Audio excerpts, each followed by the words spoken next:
This is Matt Jones here at Sydney Olympic Park. Welcome to my project, LifeBridge.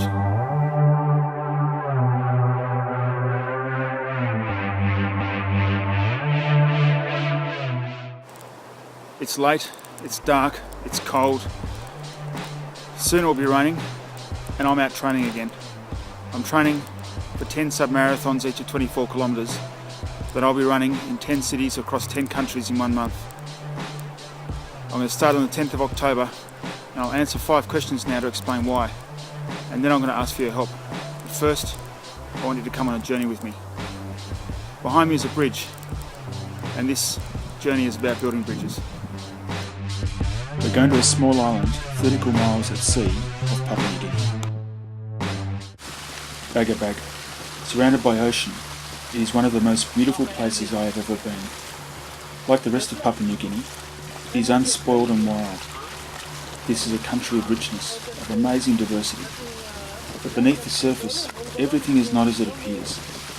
Child mortality and maternal health present problems which seem to have no solution. There are 5 questions I'll answer in this video. The first is, what is the problem? The problem of child mortality is so catastrophically bad in other parts of the world that Papua New Guinea doesn't get the attention she deserves, as is the case for so many other countries falling short.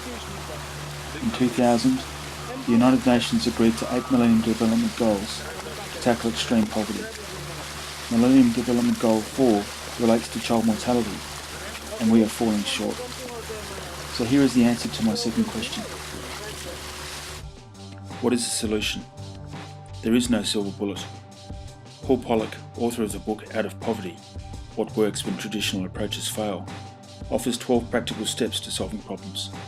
His first 3 steps: 1. Go to where the action is. 2. Listen to the people. And 3. Know about the specific context. The objective of the Millennium Development Goals is to reduce 2/3 the level of recorded poverty from 1990. For child mortality, that was equivalent to 33,000 children dying every day. In 2008, this had dropped to around 24,000 children, and last year, again to just over 20,000. My next question to answer is, how does this work? During LifeBridge, I will run 10 sub-marathons, each of 24 kilometres in 10 cities, across 10 countries inside of 1 month. And during this time, we'll invite some special people to take photographs of human bridges, which will make the contents of the book LifeBridge. You can support this journey by buying a copy of the book LifeBridge in advance. This will be a beautiful book with every photograph telling a story of hope, a manifesto of change. My next question to answer is, how is this different or unique? There will be a special magic, a certain alchemy that we find in the gathering of these photographs. It is a story of hope and possibility, a life bridge. All this will result in 10 tangible ways to make change and a plan for the future. Here are some examples of what I think a human bridge might look like.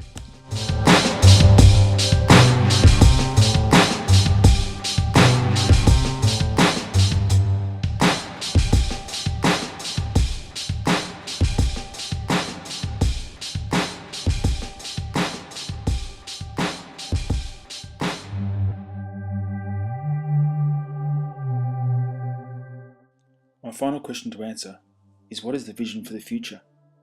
During the journey, 10 design forums will be held to capture ideas for action, 1 in each city where I run. These will result in a practical 3-year plan to help alleviate child mortality. Steve Lawrence was a pioneer of social innovation in Australia, who sadly died earlier this year. Here now from one of his final public appearances, where he is talking about a project like LifeBridge, through the willingness to explore ideas and past failures. We've got to find ways out of programs like this to capture the learning so that we can share it. And I think having this kind of session is one way to do that, and I think that's really valuable, including talking about failure and what didn't work. And we haven't asked any questions about that today, but I think we should. And I think it's really important that we are open and honest enough in our conversation and that the trust is here, that the investors aren't going to go away just because not everything worked perfectly, because it didn't. I know it wouldn't have, because it never does. So let me ask you this. Would you be open to joining me on this journey? Please join me and help me build a bridge. You can support me for as little as $2, or for a few dollars extra, you can hear how I'm progressing with me sending you a postcard from each city I visit, in addition to sending you a copy of the signed book Lifebridge. Please support me in my endeavour to make this journey possible for us all. Thanks for taking time to watch this video.